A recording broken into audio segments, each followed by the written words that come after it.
Hey guys, it's Drac, and I'm making a deck tech for Vanguard for the first time ever. I don't play Vanguard super competitively, but here we'll change to a more appropriate mat. I do play Vanguard pretty casually, and I've won a few Vanguard tournaments just because it's a really easy game to just get lucky and win in. There's not a ton of skill in Vanguard, which I know is going to hurt a bunch of people's feelings, but like it's basically whether or not you can hit triggers at the right time, and if you do, you'll win, and if you don't, you don't. Deck building is way more important than any kind of like play technique, because you basically just make strong rows and try to win, and if you hit the right triggers, you will, and if you don't, you won't.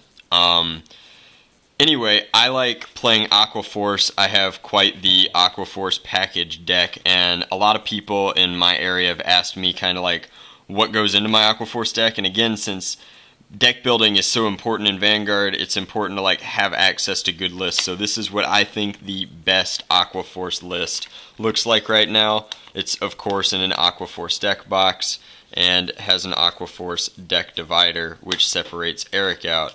Now the Draculina has altered a lot of my Aqua Force cards so that they have kind of saucy mustaches, black hairs, and cooler weapons, and that's why some of them look different than you might be used to. But it is an Officer Cadet Eric. He is obviously my starter, and I have not sorted this deck, so we're going to have to break it down as I talk about it, but we'll put 2s here, 1s here. The deck is mostly SP, but it is not entirely SP, which is fine. I don't mind at all. So Aqua Force has a lot of long grindy games, which means that it's super important to run a trigger package that has like plenty of draw and plenty of heals. It's not like a very greedy deck, and I think that it's really important to run your full 4 perfect guards so that you can win against things like Dayusha and just block them for a large amount of time. Now, I just hit my first critical as I'm sorting out the deck, and that is a little interesting. I know that a lot of Aqua Force builds don't run criticals, and I've gotten a lot of questions about it in the past as to like, Drac, why do you run crits in Aqua Force? They're not very good. Well, I have a really good reason for that. I run crits in Aqua Force specifically because people don't run crits in Aqua Force. And because of that, frequently when an opponent is at 4 damage and I swing with Maelstrom, or especially something that isn't Maelstrom and doesn't have like an awesome trigger effect, if it hits, they'll no guard, and if they no guard on 4, they're doing that because they assume that I don't have any crits in my deck, and therefore I can't just kill them outright. So they'll no pass, and then they'll guard me when they're at 5 forever. And that's super frustrating, so I got really tired of that.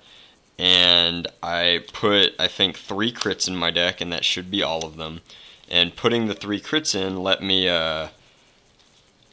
just nerf people out of nowhere, which was really, really good. I like killing my opponents when they don't know how my deck works, and they make poor assumptions. So like, that would be one example of a play mistake that you could make. So we'll start off with my trigger package. It's really simple. My trigger package is 6 stands because they're awesome in Aqua Force. Comboing attacks is what this clan does. I run 4 heals. Like I said, I wouldn't see any reason not to run 4 heals.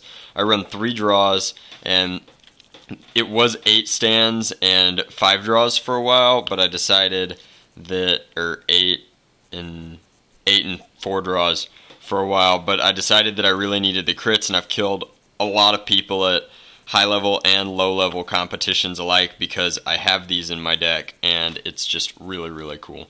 So I'll put Eric on top of my trigger package. Like I said, I run 4 Emerald Shield Pascal because perfect guards are important. I run 4 Theo because I want to hit really hard, and one of them even has the mustache and the fireball. I run 2 damage adders so that people can't like lock me on my damage and pick off my sidelines when I'm at 4 and keep me off of Glory Maelstrom's ultimate break. And it's also really good because sometimes you can just go off on turn 3 with Maelstrom even though you were on the play, which is really, really sweet. So damage adders are important.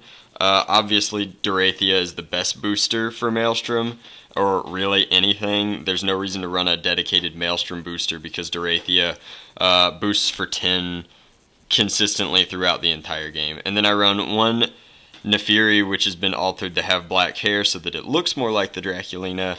I run this card because I like this card mechanically, because it's a fine booster, and most importantly, I run it so that against cross-riding decks, my side grade 3s, things like Benedict and Dio, are not just completely dead. I can boost them and get through. It's particularly good with Benedict and really good with Diamantes. So those are all of my grade 1s. For my grade 2s, I run 4 Basil because he's frequently the best way to go off on turn 2. I'm really sad that I only have 3 SPs because I have to run one that isn't consistent. I like running things that are uniform in sets, but I have 3 SP and then 1 regular Basil. I run 3 Lazarus just because he's a really heavy hitter and he's really good. I run 1 Algos, frankly, because I only own 1 Algos, but I don't think that I'd run more.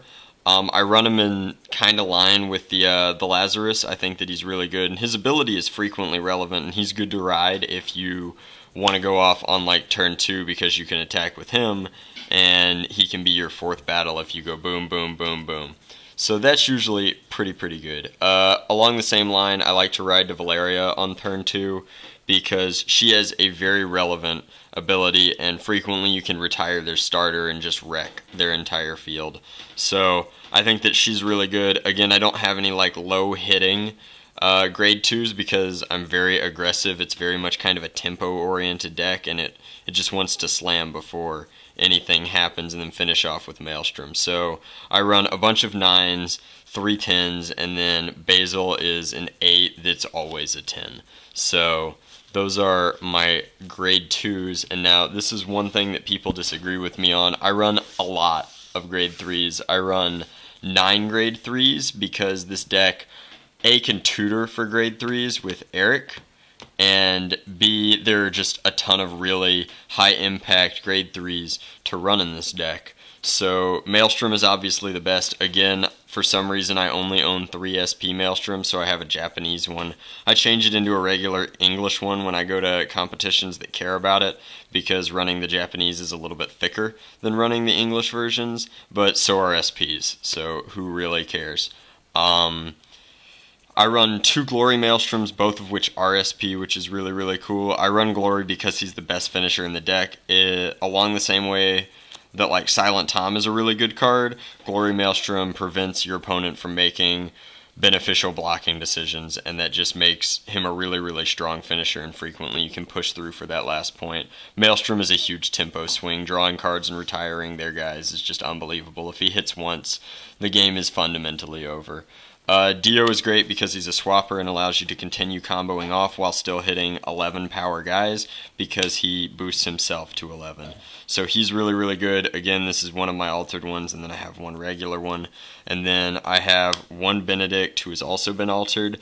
He's great because if you are in a grindy game and you don't want to commit too much to the board so that you can retain your hand advantage, you can throw down Benedict, and he has 2 attacks all on his own. It's also really worth noting that he combos well with Glory Maelstrom, because Glory Maelstrom can attack first and doesn't care about attacking order, and then you can put all of your triggers on Benedict, and he'll have the benefit of both of those triggers for both of his attacks, which is really sweet. So frequently he hits for like 25 and then 20 with a trigger, which is just unbelievable.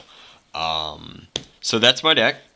I think that Aqua Force is really strong. I'm sad that it's not going to be strong when we start doing crazy things as more sets come out, but I hope that it continues to get support because it's my favorite way to play Vanguard, is with a tempo kind of attacking combo deck, and I think that it's really sweet. The whole deck is obviously double sleeved in perfect fits on the inside, and then nothing but Ralzeric on the outside, because playing Magic sleeves confuses Vanguard players, and Ralzeric is an awesome character.